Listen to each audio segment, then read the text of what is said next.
آپ سب متوسط یا غریب لوگ بیٹھے ہو، میرے نبی جیسا غریب پوری کائنات میں کوئی نہیں۔ میں جبوتی صومالیہ گیا ہوں، وہاں کے غربت کو دیکھ کر مجھے لگا جیسے لفظ غربت بھی ان کی غربت پہ روتا ہے۔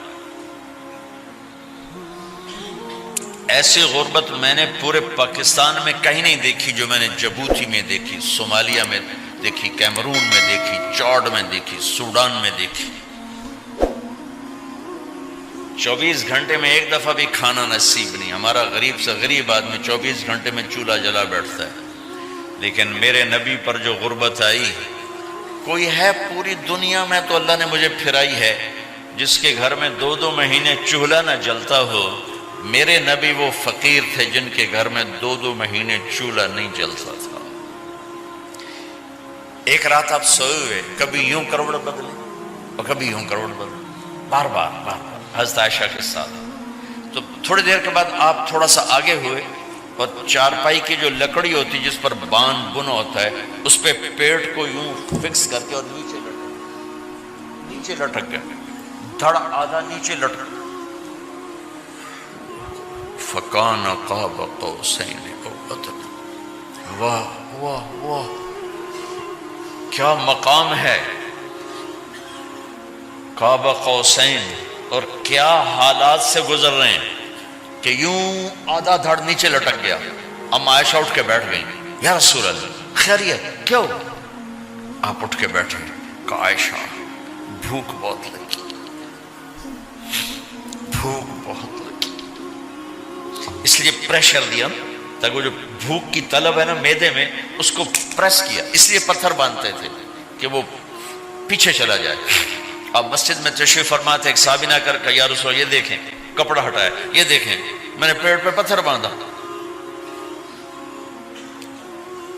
جن کے لیے کائنات بنائی، جنہیں اپنا حبیب کہا، جن کے چہرے کی قسمیں اٹھائیں، والضحیٰ، جن کی زلفوں کی قسمیں اٹھائیں، واللیل اذا سجا، جن کے منہ سے نکلے بول کی قسم اٹھائی، وقیلہ، جن کے کتاب کی قسم اٹھائی، والقرآن المجید، جن کے شہر کی قسم اٹھائی، وہذا البلد الامین۔ اتنی بڑی ہستی، آپ نے کہا ذرا ادھر دیکھو، آپ نے پیٹ سے کپڑا ہٹایا تو آپ نے 2 پتھر باندھے، دیکھو میں نے 2 باندھے۔ کوئی ایسا فقیر ہے دنیا میں؟ دکھاؤ۔ عائشہ بھوک بہت لگی تو اللہ کے تو حضرت عائشہ رونے لگی، کہ یا رسول اللہ پھر آپ اللہ سے مانگتے کیوں؟ کہ عائشہ نہیں مانگوں گا، اسی بھوک میں اللہ سے ملاقات نہیں مانگوں۔ مجھ سے پہلے میرے جو بھائی آئے انبیاء، وہ اسی فقر میں گئے، میں بھی اس فقر میں جاؤں گا۔ اپنے گھر میں یہ دکھ رکھا، اپنی اولاد کے ذبح ہونے کو قبول کیا تاکہ آئندہ آنے والی امت کا غریب طبقہ گلہ نہ کرے، شکوہ نہ کرے، حرام راستوں پہ نہ جائے، غلط راستوں پہ نہ جائے، اور مالدار فخر نہ کرے میں کوئی بڑا آدمی بن گیا ہوں، میری اتنی بڑی فیکٹری بن گئی ہے، میری اتنی بڑی کمائی ہو گئی ہے۔ یہ نہ یہ بڑائی کی چیز ہے، نہ وہ چھوٹائی کی چیز ہے۔ جس سے اللہ راضی ہے وہ بڑا ہے، جس سے اللہ ناراض ہے وہ چھوٹا ہے، چاہے غریب ہے چاہے مالدار ہے۔ حضرت عائشہ فرماتی ہیں بیٹا 2 مہینے گزر جاتے تھے، ہمارے گھر میں چولہا نہیں جلتا تھا، چولہا نہیں جلتا تھا، 2 ماہ گزر جاتے تھے۔ ایک دفعہ باغ میں تشریف لے گئے، عبداللہ بن عمر آپ کے ساتھ ہیں، صبح کا وقت ہے تو اب کھجوریں گری پڑی، جو ملک نہیں ہوتی نا، کسی کوے نے ٹھونگ ماری، کسی طوطے نے اس کو ایسے ہی وہ اس کو ٹک دیا اپنی اس کے ساتھ چونچ کے ساتھ، تو وہ گر پڑی۔ اب اٹھا کے صاف کر کے کھا رہے تھے اور عبداللہ سے کہہ رہے تھے عبداللہ تو نہیں کھاتا؟ انہوں نے کہا جی مجھے بھوک نہیں ہے۔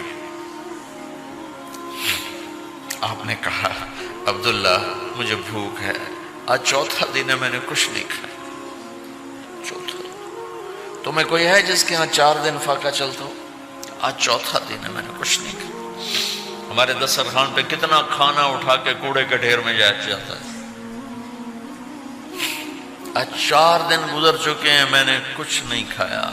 هذه صبح رابعة ما ذقت شيئا، آج چوتھی صبح میرے اوپر طلوع ہوئی ہے، ایک لقمہ نہیں کھایا۔ آپ مسجد میں بیٹھے تھے، کعب بن عجرہ آئے تو آپ کو دیکھ کر ایسے کہنے لگے یا رسول اللہ مالی اراکا متغیر اللون، یا رسول اللہ آپ کا چاند سا چہرہ چمکتا آج مرجھایا ہوا کیوں نظر آ رہا ہے؟ تو آپ نے یوں دیکھ اپنے پیٹ پہ یوں انگلی رکھ کر کہا ما دخل جوفی ما يدخل جوف ذاتک منذ ثلاث۔ کعب آج 3 دن گزر چکے ہیں، پیٹ میں ایک روٹی کا ذرہ داخل نہیں ہوا، ذرہ، لقمہ نہیں ذرہ، روٹی کا ایک ذرہ پیٹ میں داخل نہیں ہوا۔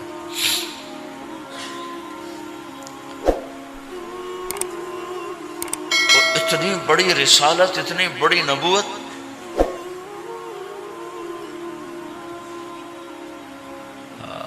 اپنی امت کے غریبوں کی تسلی کے لیے اور اپنی امت کے مالداروں کو سبق دینے کے لیے کہ اللہ رزق دے تو اپنی حیثیت نہ بھولو، اور اللہ نہ دے تو اپنے حبیب کی قربانی نہ بھولو۔ انہوں نے تو جان بوجھ کے یہ کیا، جان بوجھ کے، یہ نہیں کہ آپ کو کوئی تنگی اللہ کی طرف سے، جان بوجھ کے۔ اور سارے گھر کا یہ حال ہے۔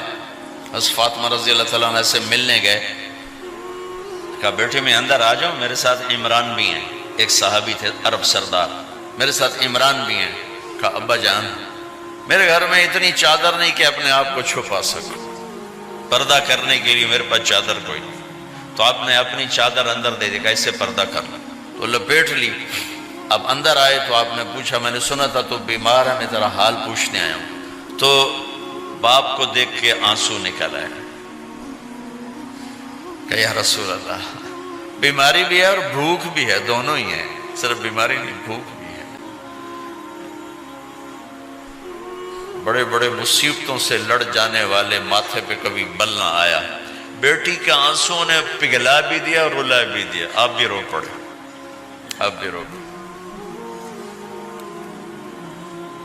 پھر کہا میری بیٹی نہ رو، والذی بعث اباک بالحق ما ذقت من 3 ایام طواقا، آج تیسرا دن ہے میں نے ایک لقمہ نہیں کھایا، میں تیرے ساتھ۔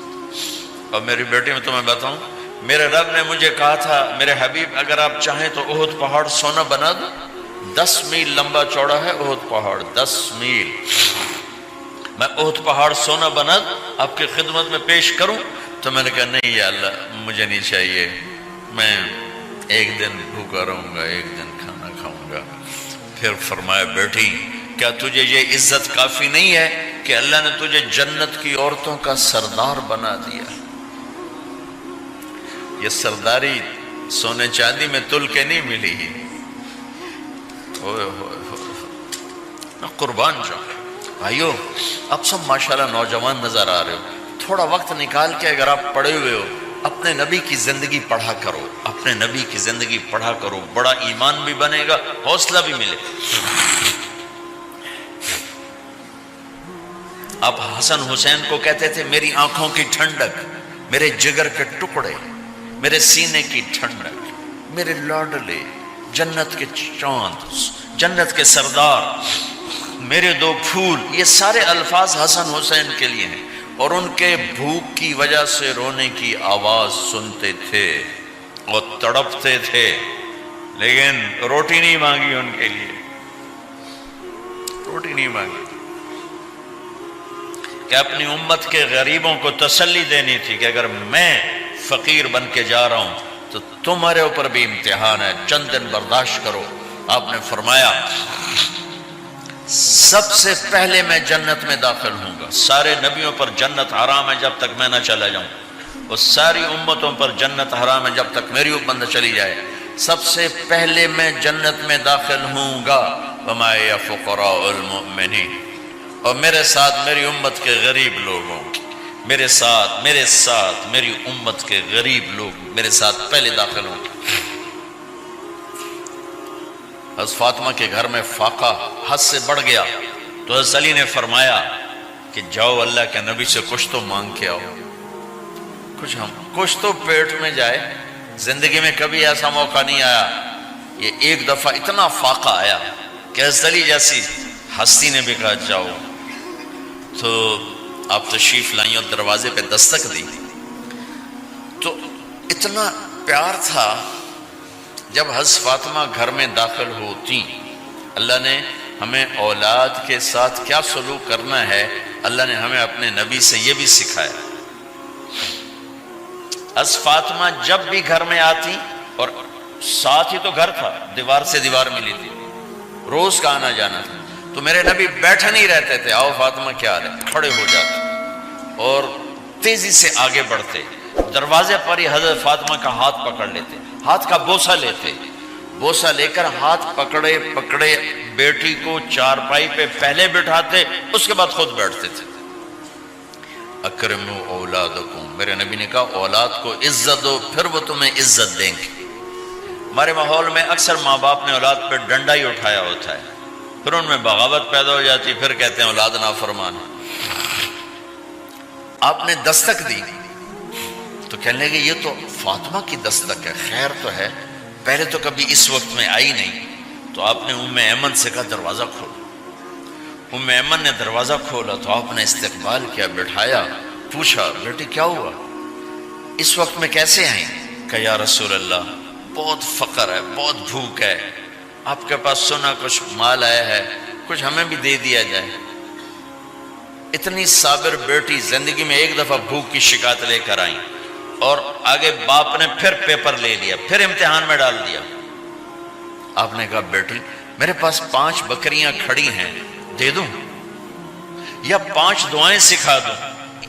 یہ بھی کوئی کتنا سخت موقع تھا، کتنا سخت موقع ہے کہ صبر کا پہاڑ بیٹی اتنی مجبور ہو کر آتی ہیں کہ یا رسول اللہ برا حال. تو میرے نبی کہتے بیٹی یہ بکریاں بھی لے جا، دعائیں بھی لے جا، دونوں جمع کر دیتے، یا دعائیں بعد میں سکھا دیتے، بکریاں دیتے، ایک تو دے دیتے. پر امت کے غریبوں کو تسلی دینی تھی، چونکہ امت میں اکثر طبقہ غریب ہوگا. تو آپ نے کہا بیٹی 5 بکریاں دوں یا 5 دعائیں دوں؟ تو وہ سمجھ گئی اپنے باپ کے مزاج کو کہ ابا جان امتحان لے رہے ہیں. تو کہا ابا جان بکریاں چھوڑ دیں، مجھے دعائیں سکھا دیں، مجھے بکریاں نہیں چاہیے. بھوکے کی رات بھی گزر جاتی ہے اور بھوکے کا دن بھی ڈوب جاتا ہے. تو آپ کا چہرہ ایسے کھل گیا کہ میری بیٹی پاس ہو گئی. کہا بیٹی آپ تم دعا میں یہ کہا کرو یا اول الاولین یا آخر الاخرین یا ذا القوة المتین یا راحم المساکین یا ارحم الراحمین. یہ تیرے لیے 5 بکریوں سے اعلیٰ چیز. اب گھر واپس گئیں خالی ہاتھ. حضرت علی نے فرمایا تو کچھ بھی نہیں لائی؟ کہا نہیں لائی ہوں، بہت کچھ لائی ہوں. کہا کیا؟ کہا میں دنیا لینے گئی تھی، آخرت لے کے آ گئی. ذهبت للدنيا وجئت بالآخرة. تو حضرت علی نے فرمایا تیرا آج کا دن سب سے اعلیٰ دن، خیر ایامک ھذا. داماد کا امتحان لے لیا، حضرت علی کو بلا لیا. علی 5000 بکریاں دوں کہ 5 دعائیں دوں؟ اس وہاں تو 5 بکریاں، اب 5000 کر دیں. علی 5000 بکریاں لیتے ہو یا 5 دعائیں لیتے ہو؟ تو بھی سمجھ گئے کہ آج میرا محبوب مجھ سے امتحان لے رہا ہے کہ علی کتنا کو مضبوط ہے اپنے ایمان میں. اور فاقے میں نے بتا دیے کیا گزر رہے. آدمی اپنی بھوک سہ لیتا ہے، اولاد کا رونا برداشت نہیں ہوتا ہے.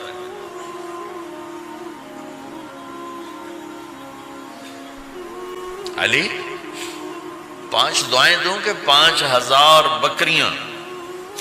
حضرت علی نے عرض کی یا رسول اللہ دعائیں سکھا دیں، بکریاں نہیں چاہیے. میرا نبی کا چہرہ کھل گیا کہ میرا داماد بھی پاس ہو گیا.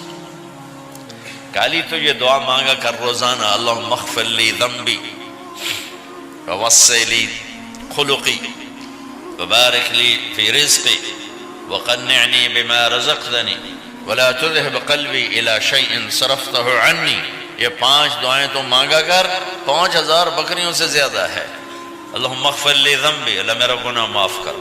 وسع لی خلقی، میرے اخلاق عالی شان کر. بارک لی فی رزقی، میرے رزق میں برکت دے. قنعنی بما رزقتنی، مجھے لالچ سے نکال دے، مجھے لالچی نہ بنا، مجھے حریص نہ بنا. ولا تذهب قلبی الی شیء صرفته عنی، جو تو نے مجھے دیا نہیں اس کی میرے اندر سے طلب بھی ختم کر دے، مجھے اس کا طلبگار بھی نہ بنا۔ کہ یہ 5000 بکریوں سے زیادہ ہے۔ میں نے تھوڑا سا اپنے نبی کے گھر کا نقشہ آپ کو بتایا کہ یہ چند دن صبر کی دنیا ہے، اللہ راضی ہو گیا تو موت سب سے خوبصورت پیغام